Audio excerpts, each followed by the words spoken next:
Are you a new struggling realtor or an experienced realtor looking to grow your business? Well, what if I told you in the next few minutes that I am going to help you not only survive but thrive in the business by showing you proven strategies that no one is talking about as a real estate agent that's going to help you to grow your business. The same thing that other top agents in the industry like myself are doing that has changed their life and their career. Well, hey, I am Drake Abshire. I am a top producing real estate agent down in Lafayette, Louisiana, and I am running a team successfully here. I have successfully grown my own business and been a top producing real estate agent. And I'm gonna show you today exactly the strategies that I've used to grow my own personal business and how I'm helping other agents in my network succeed. If you find any value in this video, please remember to like, follow, and subscribe. I appreciate any support that you can give me.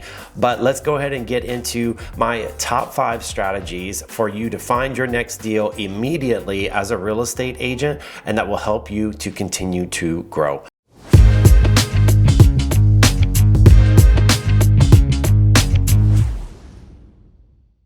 As we all know, as a real estate agent, you get your license and they throw you to the wolves, so to speak. And a lot of times you really don't know where exactly you should be going to get business.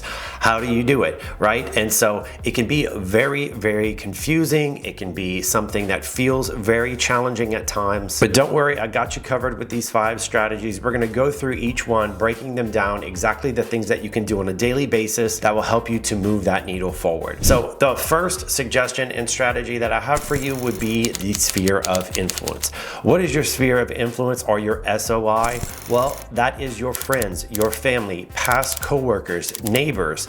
It could be people that you see on a regular basis from businesses that you frequent. These are people who know your name, they know you personally, and they feel like they have some sort of connection or a relationship that extends beyond just casualties. This could be a great pond of you that you can dip into to find business. So the first thing you have to do is what I usually recommend is get your phone, go through your contact list. I'll tell every single agent that is starting out, start from the A's and keep track of your list, work your way all the way through. And your goal is to make sure that every single person in your phone that you have some sort of strong connection with that you think would do business with you knows that you are in real estate. You could call each and every single one of them and have a conversation with them, see how they're doing, check in up on them, and then somehow try to naturally find a way to bring up the fact that you are now in real estate. You wanted them to know you are working with a great team, or you have a wonderful mentor who is there guiding you each and every step of the way, and you're looking for the opportunity to earn their business. A lot of people are intimidated by the fact that they're a newer real estate agent, so why would anybody want to work with them? Well, of course, there's plenty of reasons why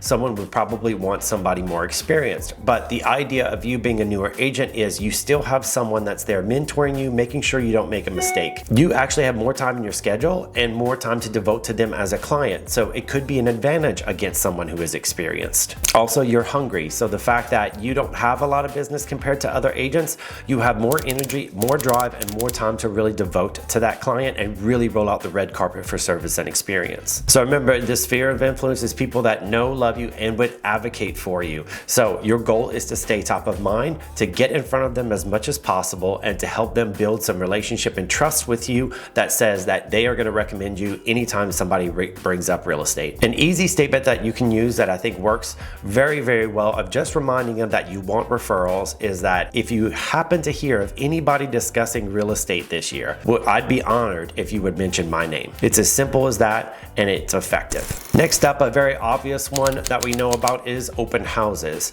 Now, a lot of people may say, oh, open houses don't work, nobody attends them anymore, blah, blah, blah. Well, that is not true. Open houses, if done right and effectively, can still be a very effective strategy in finding clients. I know many agents that have found success with open houses. I have successfully located a client and have definitely many times been able to find business using open houses. So a strong idea is making sure that you market the open house properly and that you also have steps in the follow-up process with the clients that you do meet at these open houses. First of of all, you cannot be shy as people walk in to see the home. You need to walk up to them. You need to greet them, but don't bombard them. Don't make them feel like you're going to be breathing down their neck as they go through the whole house. But the first thing that I always make sure is that I get them to sign in. And many people may resist this. That makes it the hardest part, is trying to get their information. So make sure that you put some other names there, somebody's information at the top, so they don't feel like they're the only ones that are actually signing onto the sheet. If you get pushback on signing in, what I always try to remind the person is that, well, I'm sorry, but the seller is actually requiring me to have everyone, out of safety purposes, sign in that has visited and walked through their home. So if you don't mind, please just fill this out. By bringing up the safety issue or the idea that the seller has insisted that people do this, it becomes more of an obligation on their part, where they do feel like, okay, well, I get that. The seller wants to know who's going through their home. It is their home, it's not mine. And then also, safety is something of concern, I think, for many people. So if you emphasize the fact that it's out of safety that we would like them to fill this out, that can also really help. I've also used assumptive statements that I also feel like work really well, like, let me get you guys signed in. And so I'll usually do it for them and help them. And as you do that, that usually also helps. If you ask them to repeat it back to you, you can type it in for them or write it down as well. That's also helpful. As they're walking through the house, asking the right questions, getting to know them, their needs, their desires, making sure they're not working with with an agent currently, and asking who that agent is that they're working with, or if they have anybody who's been providing them some service. But above all, it's the follow-up process that's going to be so important. So you get their information, you want to send them an email to thank them so much for coming to your open house, and also you want to provide value in some kind of way. So you can always, on the spot, while they're there in person, ask them, would you like me to send you a list of other properties that are similar to this home that are available, and even some that are off market? Any person would find it valuable to have a list of homes that is considered off market, because then they feel like they have insider secrets. Number 3 would be prospecting. Prospecting is so important, and this is the way that I actually built my business when I started as a real estate agent. I would cold call for 2 hours every single morning. I was calling for sale by owners, expires, for rent by owners, circle prospecting.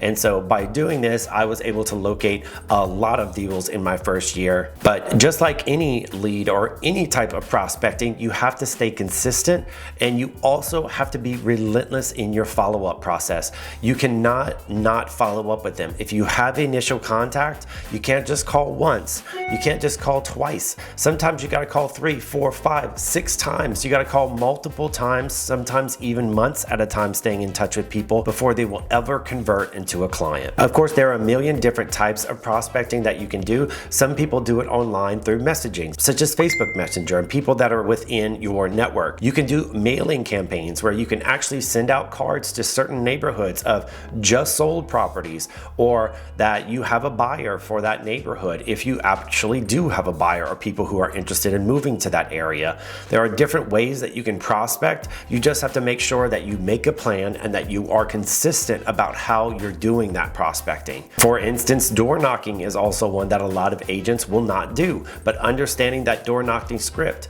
and understanding exactly that follow-up process. What do you have to bring of value to the client? That is always going to be the key. You coming to their door is not just about what can I get from you? Can I get your listing? Can I get you to buy a house from me? It's rather, do I have helpful information that I can provide to you? Something that's going to bring value to you, and then you're going to feel that need of reciprocation of, I have to give them something back. It is an inborn desire within us as humans that if somebody gives us something of value, we feel obligated to give them something back. So in real estate, if you can start thinking to yourself, how can I provide value to the client? Then that same feeling is going to be reversed and come back to you, where it's going to say, okay, now I want to give them something back because of all of the value and things that they're providing to me. Number 4 would be, of course, social media. The way that you're finding me right now, and the way that most people have actually found me as a realtor. Social media is so important nowadays. It really helps you to grow your brand, and it can be a very fun way of prospecting and connecting with new clients. So obviously there are a million different types of form of social media that you can post, but you have to remember that you have to be consistent. Social media media takes time for people to build trust with you. There are millions of people online, and it's oversaturated with content creators and people who are putting things online.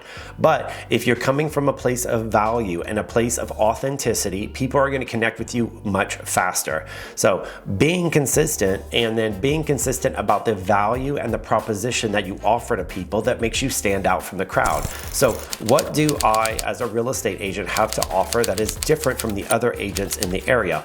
Why should they work with me? What benefit would you get by working with me? Are you going to feel safe, and you're going to feel like I'm going to make sure that you don't make a mistake during the transaction? Those things will help get you much further in this business. And then understanding not only these funnels of creating value and getting people to maybe want to get freebies or different things from you online, but engaging in the conversation. So as you get new followers, messaging them, thanking them for following them, and asking them questions, seeing why they are following you, and if there's anything of value that you can continue to provide for them. The more that you connect with people and you build stronger relationships, the more likely they are to recommend you and to use you if they are going to buy or sell. And last but not least would be number 5, in-person networking events. There are a million different events that are constantly going on in each and every city. Your goal would be to become a detective, dig into all of the local events that are happening, and find your way into them. Many people I've heard have joined different BNI groups, business networking groups, or they have joined different social clubs. They volunteer at different things. They go to Chamber of Commerce or different local events involved in the local community or government meetings. Those things are great places to meet people and to continue to build relationships. So the more that you can get involved in local networking, the more people can get to know you and see you as an active member of the community, contributing to society and contributing to the growth of your community. It's always going to speak leaps and bounds of the type of businessman that you are or businesswoman, and it's going to help them to really see you differently. So the goal is, again, not saying to ourselves, well, I need to just get your business, but rather, this is the value I bring to the area. These are the things that I know. These are the things I'm involved in, and these are the things that I'm doing. Philanthropy is a great option. If there are any local places that you really, really love, or any services that you're very passionate about, dig into those. See if there's opportunities for you to go and volunteer for these different events. Are there cleanups around your area happening? Are there animal adoption centers or places that could use your help? Is there any different diseases or cancer research, or is there any volunteering that you could do at local hospitals or any kind of senior care facilities? All of those types of places are going to allow you to get yourself in front of more people and that opportunity to build more connections. So I encourage you, get in front of people, get to know people, and your goal should always be to get contact information. Get a name, get an email, get a phone number if you can, and that way you have a reason to stay in touch. If anything, try to find them on social media, add them on social media, and that's your chance to engage with them if you can't get their personal information. And then with time, as you build, then maybe there will be a great opportunity for you to actually get their contact information and stay in touch in a more formal way. But just remember, just like any strategy, it's going to take consistency, it's going to take time, and you have to be persistent. Do not give up, stay bold, keep working hard, and do the work day in and day out, and you will prosper in this business. Thank you guys so much for watching. If you have any questions about prospecting, or if you want even a copy of my cold calling scripts, DM me and I'd be happy to share those scripts with you and to help you continue to grow your business. I am Drake Abshire down in Lafayette, Louisiana, and of course I'm with Epic Realty. Epic Realty has a ton of benefits. If you would like to learn more about my organization and how you can be coached by me for free, if you are interested, book a call with me. All the links are in my bio where you can book a strategy call, and we can go over everything that you would get as benefits with Epic Realty and the free coaching that would be involved to help you grow and succeed in your business. Thank y'all for watching. I'll see y'all in the next one.